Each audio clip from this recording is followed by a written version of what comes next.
ಇದೇನು ಗೃಹಲಕ್ಷ್ಮಿ ಬರುವ ಮನೆ ಪೂಜೆಯಲ್ಲಿ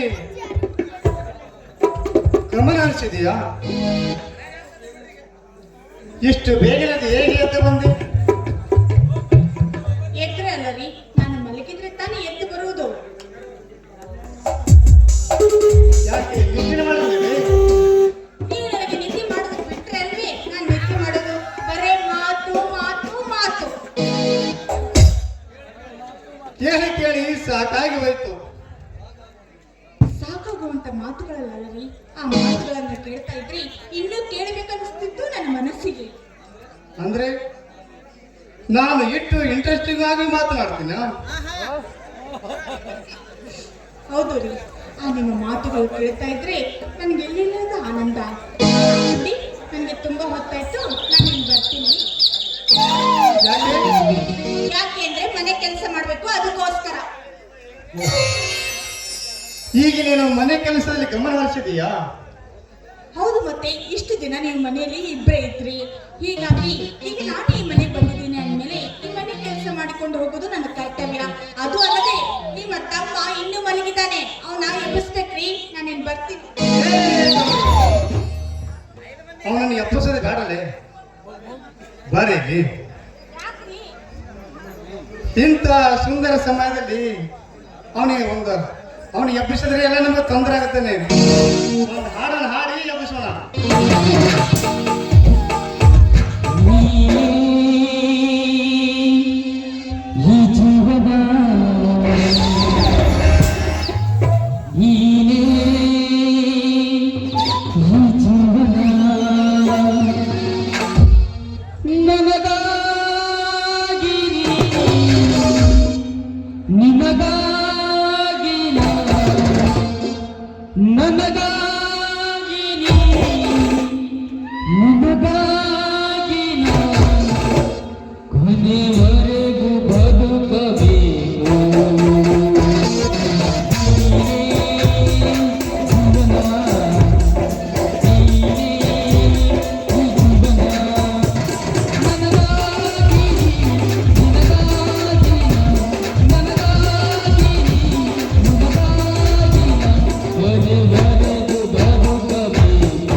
ಇದು ನಾಟಕ ಭಾಳ ಆಯ್ತು. ಹೋಗೋಣ ಲಾ ಲಾ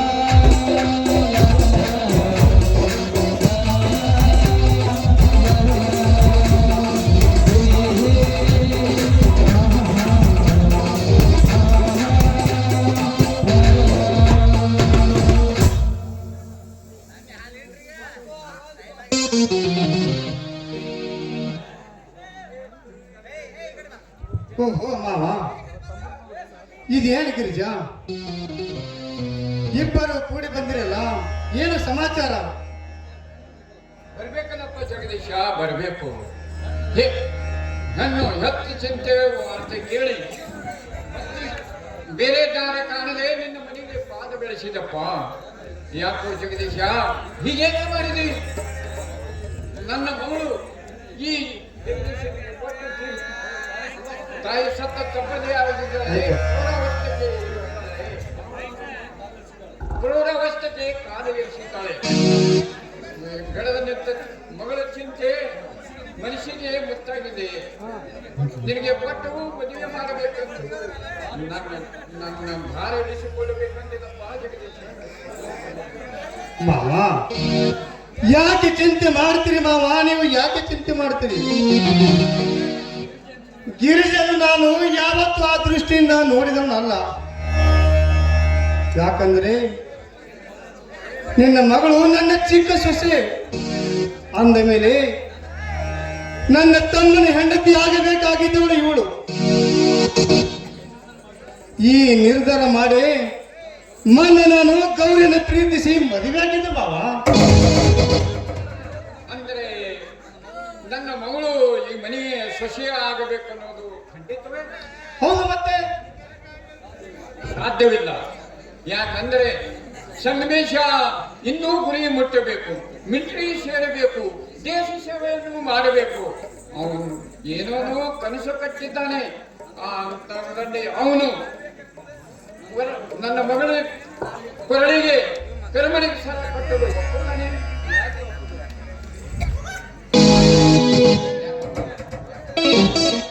ಯಾಕೆ ಒಪ್ಪುದಿಲ್ಲ ಮಾವ?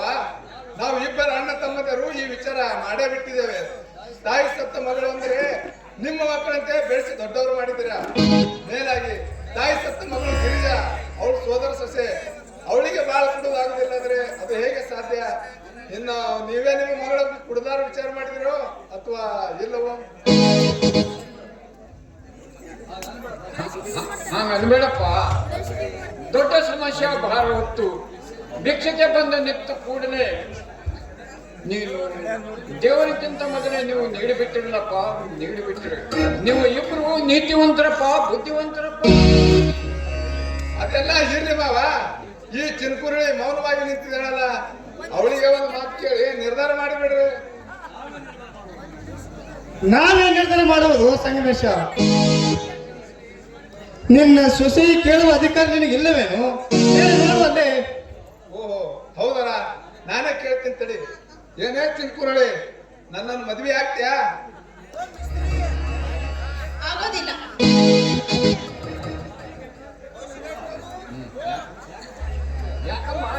ಯಾಕಮ್ಮ ಹೀಗೇಕಂತೆ ಅಮ್ಮ?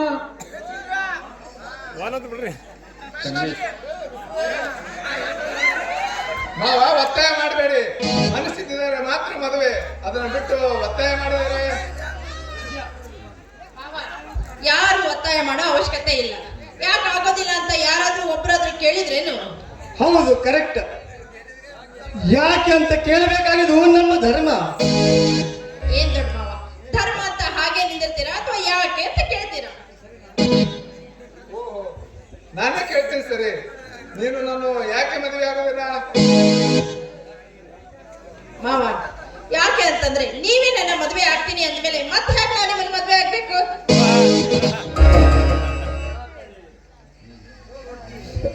ಅಲ್ಲ ಕಳ್ಳಿ, ನೋಡಿದ್ರೆ ಮಾವ, ನಿಮ್ಮ ಮಗಳು ಎಲ್ಲರನ್ನು ಹೇಗೆ ದಿಗಿಲು ಬಡಿಸಿದಳು?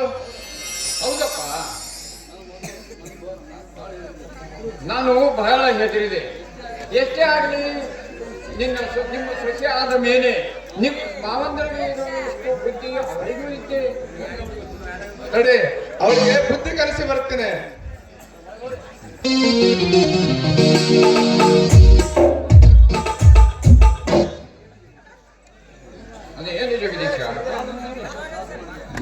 ಅದೇನು ಜಗದೀಶ, ನೀನು ದೊಡ್ಡ ಸಾಹಸ ಮಾಡಿದೀಯ.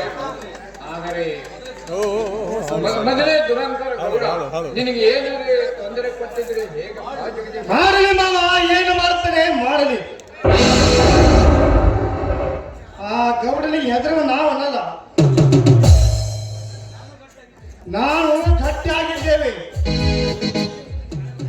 ಈ ಊರ ಹಿರಿಯರು ಚಂದ್ರಕಾರವರೀಗ ರಾಮಣ್ಣ ಕಿವಿಗೆ ಇಟ್ಟೇ ಈ ಕೆಲಸಕ್ಕೆ ಕೈ ಹಾಕಿದ್ದೀರ ಮಾವ.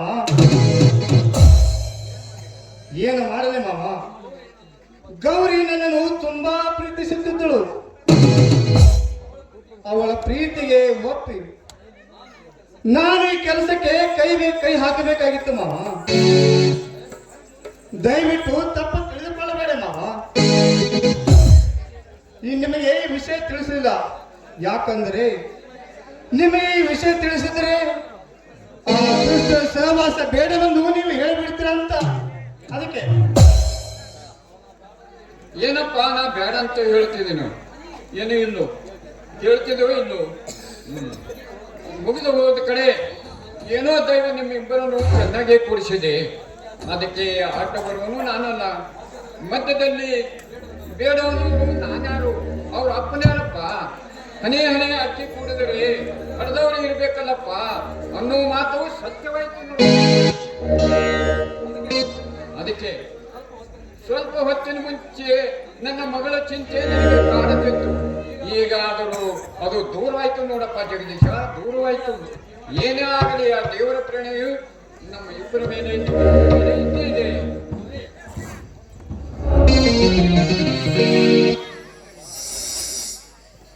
ಅಪ್ಪಾಜಿ, ನನಗೆ ಆಶೀರ್ವಾದ ಮಾಡಿ.